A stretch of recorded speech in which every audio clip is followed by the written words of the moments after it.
Thank you, Mr. Chairman. I think Malaysia would be a new country if Dr. Farouk Musa could be invited, not by a church, but by a past to his muktamar. Now, what do you think about it? Allow me to call a spade as a political scientist. My first point is that the context of this entire debate about Islamic State and hudud law and so on is a zero-sum game of communal competition with a religious package, notwithstanding the global factors. It's a currency. Religion is a currency to define us and others.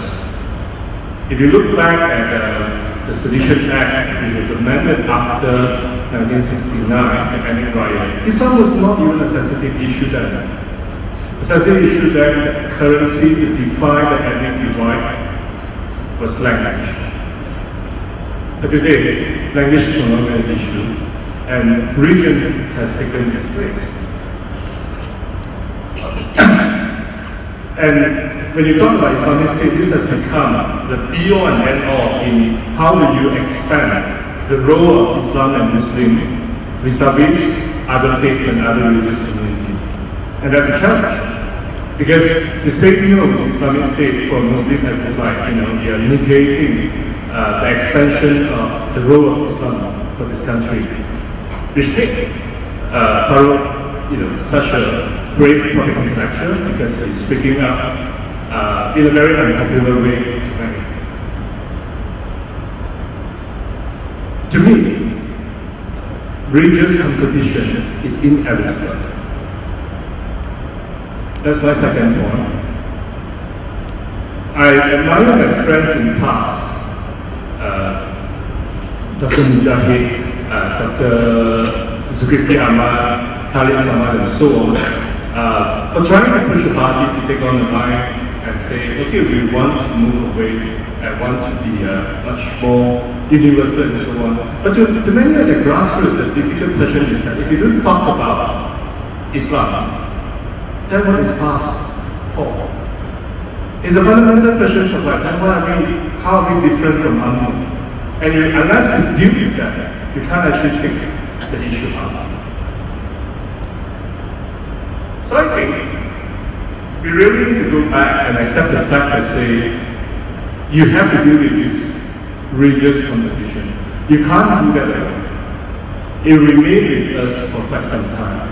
It's a question of then, just which direction. Now, my third point is, you have to rethink about the role of religion in this competition. Let us consider the fact that all religions would prioritize and privilege their believers.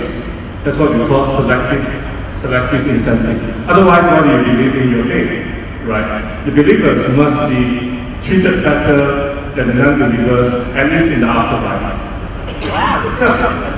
Given the fact that there is nothing great if a religion can actually show to you and say that we better privilege our believers than others. That's just business. I think for religion to be great is how does the religion treat the non-believers. To me, that's that should be the battlefield for the competition. How far can you actually treat the non-believers? I'm a non-Christian, a non-believer of Christianity. I benefit from the existing secular state model, which is an outcome of years, centuries of wars, reflections and reform of Christianity. Now, to what extent that today we can actually have the religious competition for the Muslim in a way that it will actually try to outdo what they can offer for non-believers. I think that should be the question that can take us out from this debate. To me, the most successful project of Islamization in this country is Islamic banking. It doesn't impose on anyone, but the figure shows that the biggest community of depositors in Islamic bankings are the non-Muslim Chinese. It was not imposed on them. So why did the Chinese, rush to Islamic banking? Very simple reason, it's good. I think that's actually where Islamization should go back to. As I say, every religion provide the best for your believers. It's a question now, how can you offer the best for non-believers? And I think if Islam can do that, I have no problem with the Islamic State. Thank you. I think we need to be very focused. We're talking about this debate in the context of Malaysia and in the context of the Malaysian federal institutions. I think it's very good history. I think it has been defined, it has been interpreted. We know statements made by previous prime ministers of this nation, decided in Supreme Court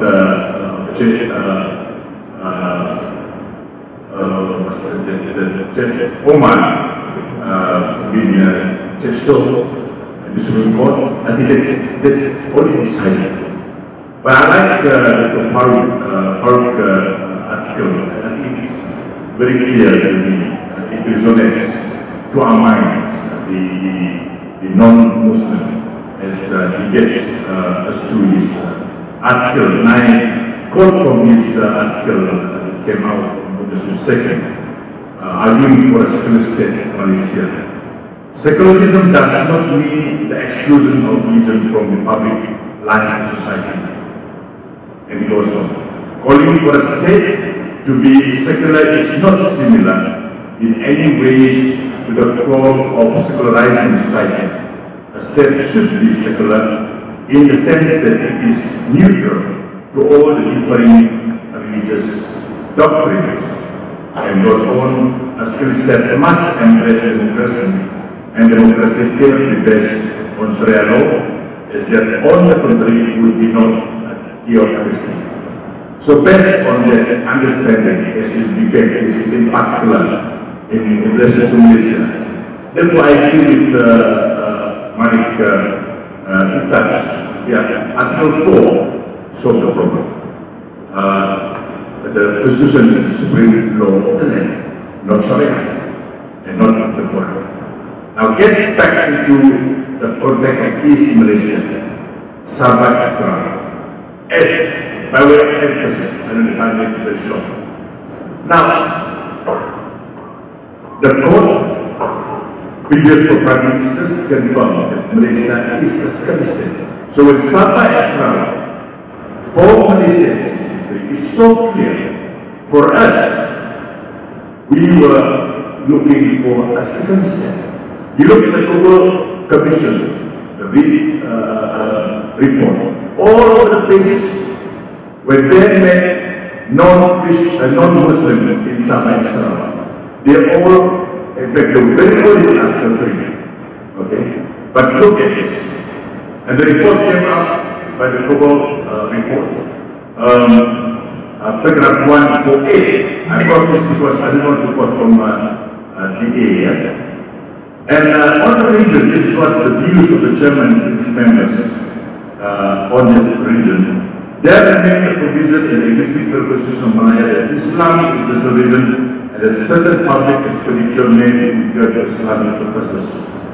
All Muslim communities should welcome the provision that Islam should be the national religion of the nation, but even with guarantees of freedom and within the border states, we have met strong resistance from many non-Muslim communities to the idea that this federal provision should apply to the political territories.